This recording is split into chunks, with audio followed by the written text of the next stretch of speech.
Bonjour tristesse, vous êtes bien dans le pays où le président des riches a dit qu'ils viennent me chercher. Eh bah t'as gagné, les gens viennent te soulever, ça saute tes portes à la machine de chantier, sois pas choqué, le peuple français vient exaucer tes souhaits. On est la 2e semaine de l'année, Benalla est toujours en liberté et les gilets jaunes veulent rien lâcher. Macron, j'espère que t'as bien profité de ta trêve hivernale parce que 2019, ça va pas être ta tasse d'été mon copain.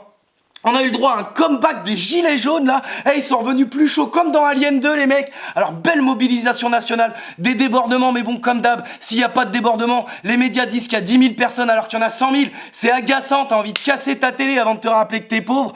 Et là on atteint un climax de la série Gilets jaunes parce que samedi, pendant la manifestation, il y a un boxeur sur un pont qui est parti au combat point nu, tel un Avenger sous vodka Coke Red Bull et qui a fait reculer les CRS avec ses poings. Gandalf le gris avec la calvitie, le mec. Alors bon, déjà, ça nous a permis de voir que pour tabasser des vieux, des femmes et des bacs L chez les CRS, il y a du monde, mais tu leur mets un vrai boxeur, c'est force jaune devant, marron derrière. Hein. Et du coup, le mec s'est retrouvé du jour au lendemain à la fois icône populaire et en même temps homme le plus recherché de France. Finalement, il a fait une vidéo sur Facebook pour expliquer que les violences policières lui avaient fait péter un plomb et il s'est rendu avant d'être mis en détention provisoire. Alors, le problème dans cette affaire, c'est pas qu'il soit placé en détention provisoire. Hein. Quand on tape un policier, il faut s'y attendre. Alors, quand tu tapes un policier au sol, c'est que tu pars du principe que tu fais une croix sur tes vacances d'été. Mais le problème, c'est que du côté des policiers, on en est à des milliers de blessés, peut-être une dizaine d'éborgnés et un mort, et ils sont condamnés à rien du tout, à part à prendre des RTT. Le même jour, il y avait un commandant de gendarmerie absolument dégueulasse, là, couronné, honoré par la Légion d'honneur au 1er janvier, et il a boxé des manifestants complètement gratuitement. Et il faisait du shadow sur des gens, les mecs, dont certains étaient menottés. Il aurait mis un coup de tête à une femme, mais rien, tout le monde s'en fout. Voilà, devant l'indignation provoquée sur les réseaux sociaux, la préfecture a décidé de confier une enquête à l'IGPN. Mais vos enquêtes sur la police, c'est Titanic, ok? On connaît la fin et c'est pas joyeux. Alors arrêtez de nous prendre pour des cons par pitié. Alors moi, je ferai toujours partie de ceux qui considèrent qu'il y a des solutions plus intelligentes que la violence, d'accord? Maintenant, mon cœur a un véritable problème avec l'impunité des policiers et des politiques qui foutent en l'air notre société sans jamais payer le tribut de leur vice. Comment osez-vous brandir la loi alors que vous ne vous y soumettez jamais? Quand vous dépossédez les gens de la justice sociale et de la justice pénale, au bout d'un moment, ils font avec ce qu'ils ont sous la main, à savoir des mains. Les politiques, vous ne servez les intérêts que des plus riches. Vous laissez la pauvreté gangréner notre société et quand vous commettez des actes délictueux, vous n'êtes jamais condamné. Les policiers, vous nous tapez dessus comme si on était un refrain qui vous plaît et avec vos flashballs, vous visez les yeux, on dirait que vous allez gagner une peluche, mais faudrait allumer des cierges et chanter un cantique quand il y en a un d'entre vous qui prend une patate ou une balayette. T'oses, d'accord? Au bout d'un moment, les délinquants, eux, ils sont pas payés par nos impôts pour être violents et quand ils se font prendre, ils vont en prison. Je crois qu'il y a personne qui demande à ce que Détinger il soit pas condamné. Ce que veulent les gens, d'accord, c'est que les policiers qui ont commis des actes de violence soient jugés avec la même sévérité que lui. Point barre, c'est tout ce qu'ils demandent. Alors au niveau du traitement médiatique, affligeant comme d'habitude, il y a beaucoup de journalistes, vous passez quand même vos journées à nous monter les uns contre les autres, vous cachez les violences policières, d'accord, vous suivez la ligne éditoriale de votre patron milliardaire là, comme des caniches suivent le sucre qui va les rendre malades. Alors au bout d'un moment, oui, vous avez une énorme responsabilité dans la dégradation du lien social et de la cohésion sociale, d'accord, et on peut pas mentir 60 millions de fois à 60 millions de personnes sans s'attendre à un retour de bâton quelconque. C'est pas possible. Certains journalistes, vous êtes comme des politiques, vous êtes complètement hors sol. Alors désolé si là vous vous rappelez un petit peu du goût du goudron. C'est quand même pas possible non plus ça. Alors parce que c'est exactement pareil. Moi je ferai jamais partie des gens qui vous prendront à partie physiquement. Au contraire, je vous protège, d'accord, parce que je trouve ça absolument affligeant. Mais il est quand même grand temps de remettre en question votre traitement de l'information. C'est plus possible, d'accord. Avec ce mouvement, les gens quand même ils réapprennent à échanger entre eux. Ils se réapproprient l'espace public, d'accord, ils se réapproprient la parole politique, il y a plein de choses positives. Pourquoi vous en parlez jamais? Vous rendez ouf, c'est un truc de ouf. Alors oui, en plus, la cagnotte qui monte à presque 130 000 euros pour le boxeur, c'est absolument absurde. Les gens, ils sortent pas les pièces de cuivre de leur poche pour sauver ceux qui crèvent de froid dans la rue et de faim dans la rue. Et ils vont rendre millionnaire en francs un boxeur qui semble quand même avoir une idéologie politique plutôt douteuse.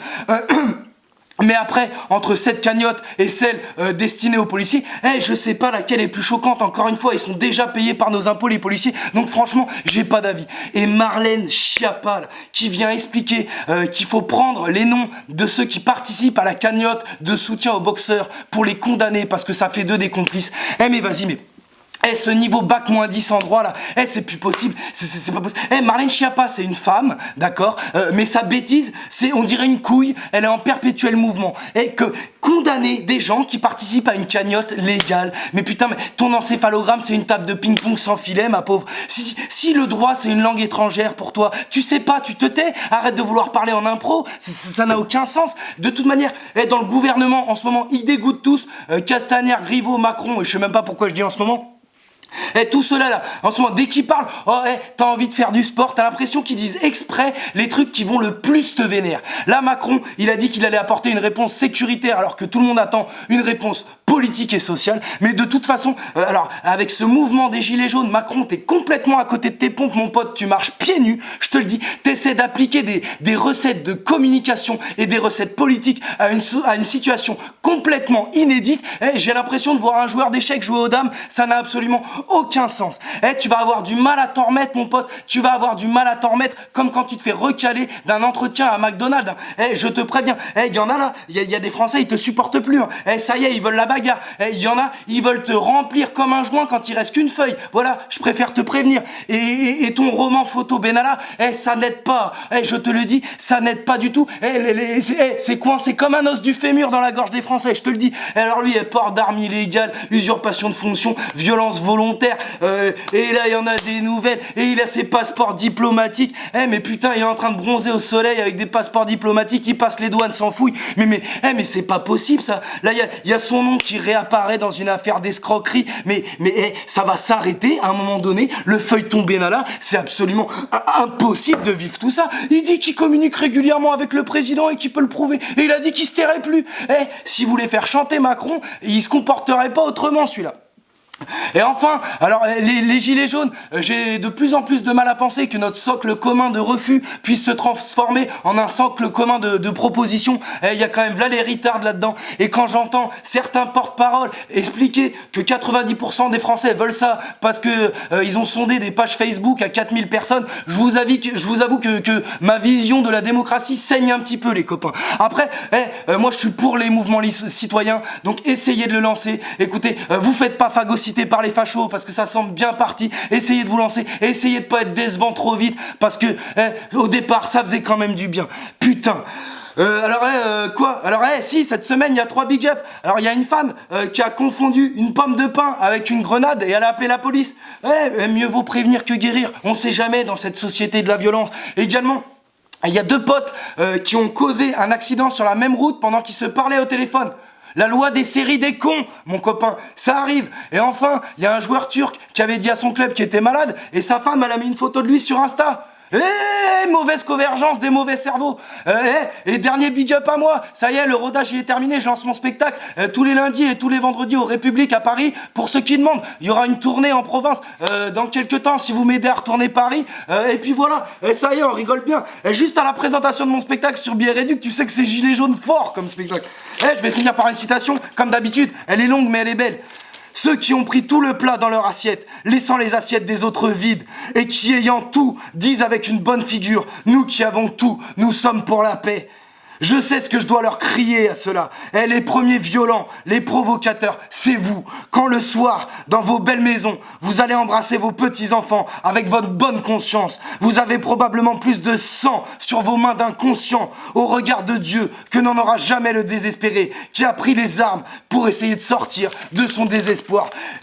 C'est l'abbé Pierre, les copains, et bonne semaine de merde.